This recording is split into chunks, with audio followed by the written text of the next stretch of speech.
you're in there obviously for all the right reasons. You put your name forward because you want to improve your community, and that continues throughout time.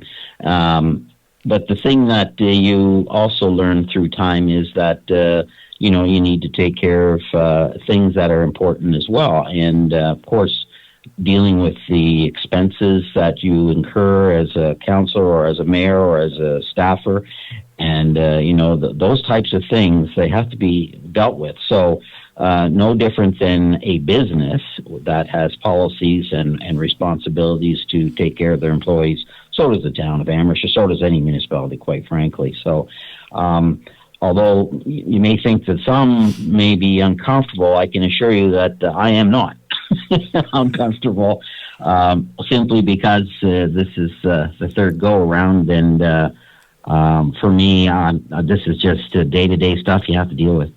Well, and of course, what I find of interest, because I cover so many council meetings and have over the years, is that they all tend to do the same kind of thing, not exactly the same thing, but the same kind. And the chief administrative officers for the towns, municipalities, districts, and so on, will quite often go out and compare the current policy for travel expenses, for example, or hospitality, or even the remuneration, the salary or wages, call it what you will, for council and mayors. They'll go and compare similar sized or similar kinds of towns and usually look for an average. I don't think it's a race to the top or anything. And it's no different in your case. You went out, you looked at Truro, New Glasgow, Bridgewater, Kentville, and Yarmouth. Even, of course, the municipality of Cumberland, which makes sense because that's your next door neighbor. And they made comparisons with all of those areas. And apparently it looks like your policy is to find the middle ground. I don't think you're tied to that, but you're not at the bottom of the heap, and you're certainly not at the top of the heap. And middle ground seems to be comfortable there. Just so you know that from last night's meeting, council reviewed that approach, and you're right, there can be several approaches to how, for example, council's remuneration is established, but the council decided not to proceed with any type of remuneration in changes. So as far as the council pay, if you want to call it that, there'll be no changes. What was being proposed by myself was that we do exactly that. We look at other municipalities, and certainly not to be at the top and not to be at the bottom, but to establish an average of them. And that's been kind of customary in the past. It's certainly how I've seen other salary scales established in certainly the town of Amherst, that they use other municipalities to determine what is a reasonable amount to pay, for the service provided. So you're right. That is usually how it's done, and it depends on the circumstances. I have no municipalities that pay considerably more, and Amherst, quite frankly, is one of the lowest in terms of what the council remuneration is.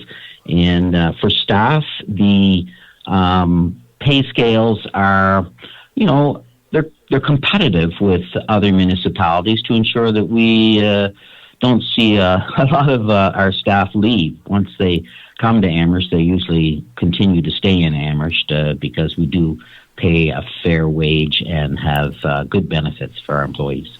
Now, the last observation, I don't want to belabor our time here. I'll talk about how much you get paid, but because I, for one, recognize what you do, and I say you, I mean you and your fellow mayors across the province, your fellow councillors across the province, what you do. A lot of people think you're getting a full-time wage for a part-time job, and I know, and a lot of other people know, they wouldn't do that job for twice the money. So that's not the point here. And I thank you for your service, obviously, and your willingness to do that. And you are one of the few, kind of like Murray Scott in the county before you, and I'm not saying anything against Mayor Gilroy at this point either, because he's one of those workaholic types as well, that you guys have taken it on as a deep personal commitment, and I thank you for that.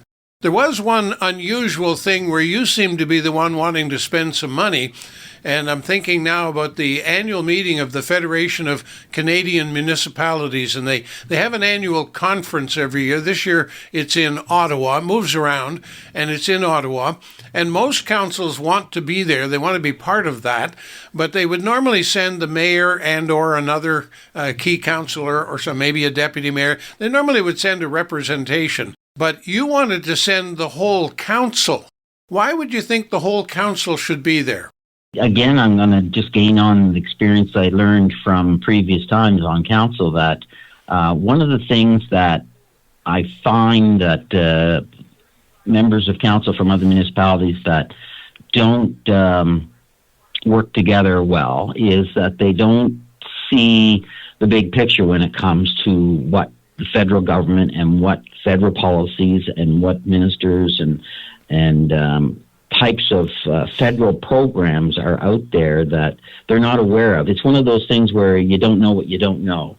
And in this first year of the term, I was proposing that all of council go to this particular conference because Ottawa, actually, I know you say $3,500, and if we knew that we were all going to go, I'm sure we could, do it a little cheaper. But anyway, the point was to get them all to it so that they are exposed to just exactly what is available to municipalities and allow them to see other municipalities and what goes on, how do they deal with some issues. And I felt from previous conferences that I attended that we brought back great ideas and also funding opportunities that we took advantage of that, if we hadn't have gone to that conference, we would not have gotten those funding opportunities, and especially when it came to our downtown development. So I was trying to encourage our council, if they wanted to go, that they should be allowed to.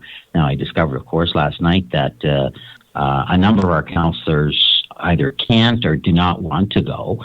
So the policy that we already have in place is fine for our members, whether they want to attend or not. So you'll have a representation there to come back and report in some detail and give them the benefit of your knowledge. Yeah, I'm hoping that at least we'll get a couple of councillors that will go, because I think it's one of those things where once you expand your horizons and you become educated on things that are going on federally, that you bring that information home.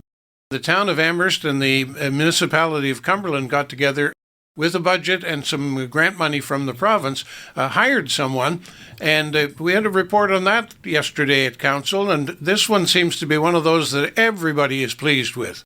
Yeah, it's a very positive story that Dr. Yannicka Gradstein and her team, I think it was Mindy LeBlanc and Lindsay Mattinson, all three were here.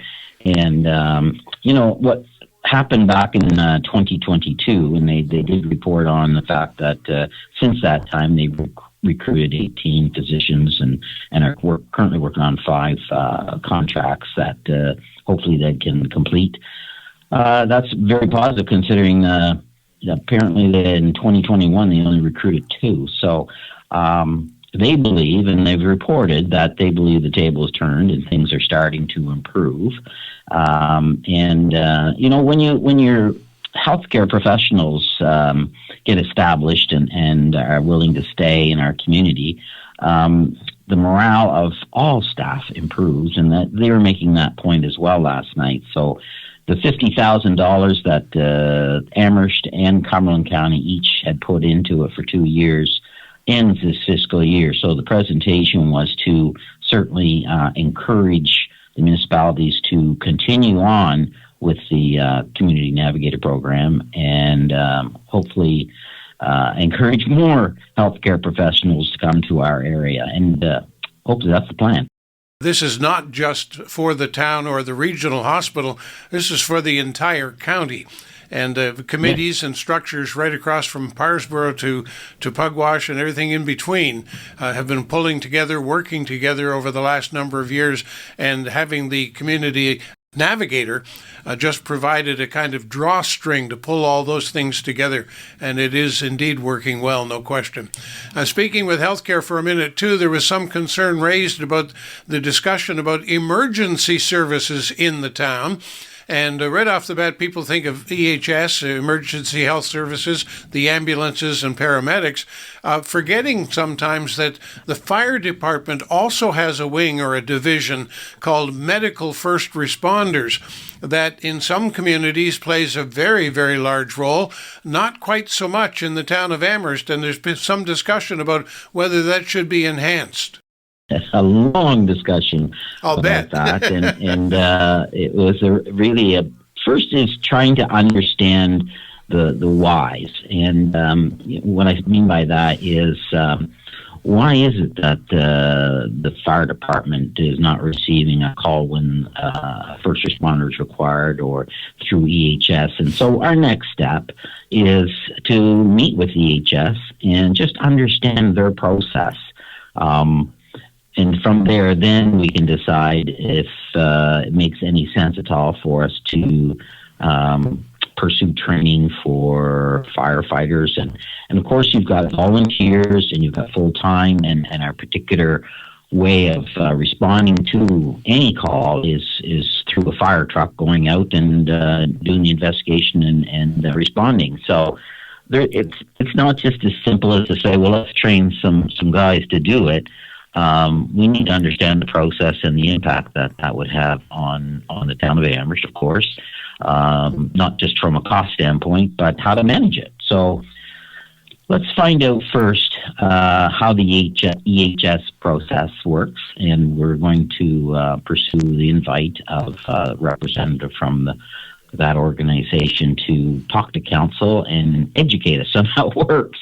Well, and you would not know perhaps, but I just stepped away from not a career, but my commitment to the fire service, some 12, 13 years of service, where I do fully understand medical first responders. It was something introduced a number of years ago and took off like wildfire, no pun intended, in some communities, and not so much in others. But we've witnessed, for example, in Cumberland County, the 16 fire services outside the town, that they get more medical calls than they get fire calls, and a way more. And that seems to be a rising number in medical first response, that the fire departments have to do more and more extensive and detailed training than ever before. So it's kind of a be careful what you wish for kind of thing, because once in, you can't get out. It's a very important service. But you're right. There are two levels. The medical first responders in the fire service are not paramedics. Don't make any claim to the contrary. They are not.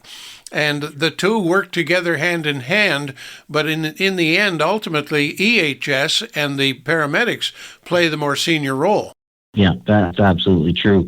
And, you don't want to step on anyone's foot, too, in terms of making sure that, if it's a provincial responsibility for taking care of that particular service, then we don't want to be stepping into something that isn't our responsibility and, quite frankly, have to pick up the cost. Because once the expectation is set, you're there forever, sort of thing, right? And last night, the chief of our fire service, he quoted significant numbers. One being just of the total calls, he quoted motor vehicle accidents being 387 calls since 2015, which is significantly higher than any other type of call. And of course, that's EHS needs to be there for those types of calls, usually. Now, we've actually run out of time. Can you hang on for a bit? Can we go a little longer? Because you had a long, detailed meeting last night. We're not going to be able to touch all of it for sure. But there's one other one that might be considered small that I think has been flying under the radar for quite a while, and it's that road trails idea. And for those who don't know what I'm talking about, it's the provincial government, about a little over a year ago now, I think, relaxed the rules for off-highway vehicles. That's the not the snowmobilers so much, but the all-terrain vehicles, the four-wheelers, and so on, which has become both a way of life for some folks as much as a pastime and a hobby. But for people that are spending a great deal of money on very expensive vehicles to do their vacations.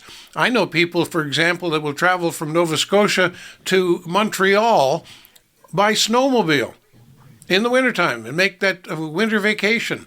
And so now the new rules allow for each municipality, and that would include the town of Amherst, to actually open up access to some of your streets to these vehicles that previously were not allowed to ride on the streets at all. And the rationale is simply to allow them to easily get to and from, say, a gas station, a restaurant, a motel, or places of service while they're here.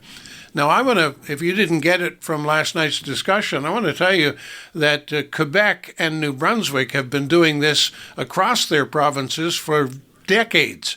And they have identified a $3 million tourism industry in New Brunswick alone that Nova Scotia was not being able to capitalize on because our rules dictated that these people had to come to our province and to your town with their vehicle on a trailer.